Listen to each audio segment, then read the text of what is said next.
Kozhikode medical college ആശുപത്രിയിൽ ചികിത്സാ പിഴവിനെ തുടർന്ന് രോഗി മരിച്ചെന്ന് പരാതി. വാണിമേൽ സ്വദേശി പറമ്പത്ത് റീജിത്താണ് ഇന്ന് പുലർച്ചെ മരിച്ചത്. വൃക്കയിലെ കല്ല് നീക്കാൻ നടത്തിയ ശസ്ത്രക്രിയയിൽ പിഴവുണ്ടായെന്നാണ് കുടുംബത്തിന്റെ ആരോപണം. പരാതിയിൽ അന്വേഷണത്തിനായി മെഡിക്കൽ കോളേജ് സൂപ്രണ്ട് 3 അംഗ സമിതിയെ നിയോഗിച്ചു.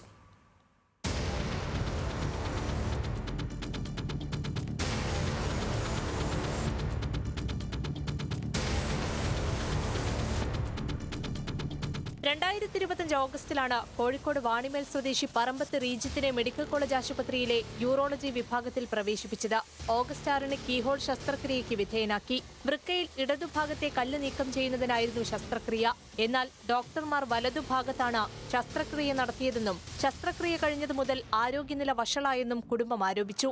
ഒരു അവസാന ഘട്ടത്തിൽ തീരെ വേദന മാറേണ്ട അസഹ്യമായി ഇവിടുന്ന് ഒരു മാറ്റവും ഇല്ലാണ്ടായാലും ഞങ്ങളൊന്ന് പുറത്ത് കാണിച്ചു നോക്കിയതാണ്. ഇവർ എന്തായാലും മാറും, ഡോക്ടേഴ്സൊക്കെ വന്നിട്ട് ഞാൻ മാറ്റിത്തരും നോക്കിയാൽ പറയല്ലേ, അസിസ്റ്റന്റ് ഡോക്ടർമാർ വന്നിട്ട് പറയല്ലേ. സാമ്പത്തിക വലിയ ഭീമമായൊരു ബില്ല് അവിടെ അടയ്ക്കേണ്ടി വന്നപ്പോൾ ഞങ്ങൾ ഇത് തിരിച്ചിങ്ങോട്ട് വന്നു. ഏപ്രിൽ 1-ന് കോഴിക്കോട് മെഡിക്കൽ കോളേജ് ആശുപത്രിയിൽ വെച്ച് രണ്ടാമത്തെ ശസ്ത്രക്രിയയ്ക്കും റീജിത്തിനെ വിധേയനാക്കി. കുടുംബാംഗങ്ങളുടെ സമ്മതമില്ലാതെയാണ് ഇടതുഭാഗത്ത് ശസ്ത്രക്രിയ നടത്തിയതെന്നും അത് റീജിത്തിന്റെ ആരോഗ്യനില കൂടുതൽ വഷളാക്കിയെന്നും കുടുംബം പറയുന്നു. രണ്ടാമത് ഒരിക്കൽ ഇവിടെ വന്നപ്പോൾ പറഞ്ഞ് ഈ ഭാഗത്തുള്ള പഴുപ്പ് പോണെങ്കിൽ ഈ ഭാഗത്ത് കൂടെ ഒരു പൈപ്പ് ഇടണം, പൈപ്പ്. അപ്പോൾ അവർ പറഞ്ഞു ഇപ്പം ഞങ്ങൾ ചെയ്യുന്നില്ല, ഞങ്ങളിപ്പോൾ ഇൻഫെക്ഷനായിട്ട്, അതായത് ഈ പഴുപ്പിൻ്റെ കൂടുതലായതുകൊണ്ട് വന്നാണ് ഇപ്പം ഞങ്ങൾ ചെയ്യുന്നില്ല, ഞങ്ങൾ പോവാണ്, ഞങ്ങൾ പ്രിപ്പയർ അല്ല എന്ന് പറഞ്ഞു. പേഷ്യൻ്റ് പുറത്തേക്ക് വന്നപ്പോൾ ഈ സൈഡും കൂടെ കയറി വെച്ചേക്കുന്നത്. അതായത് എന്നിട്ടാണ് ഒരു അനുവാദം ചോദിച്ചില്ല. അതാണ് ഞങ്ങൾക്ക് ഏറ്റവും വലിയ സംശയം തോന്നിയത്. ആരോഗ്യനില മോശമായതിനെ തുടർന്ന് ഈ വർഷം മെയ് 18-ന് റീജിത്തിനെ മെഡിക്കൽ കോളേജിൽ വീണ്ടും പ്രവേശിപ്പിച്ചു. ശ്വാസകോശത്തിനും വൃക്കകൾക്കും അണുബാധയുണ്ടായതിനെ തുടർന്ന് മെയ് 30-ന് ICUവിലേക്ക് മാറ്റി. അതീവ ഗുരുതരാവസ്ഥയിൽ വെന്റിലേറ്ററിൽ കഴിയുകയായിരുന്ന റീജിത്ത് ഇന്ന് പുലർച്ചെ മരിച്ചു.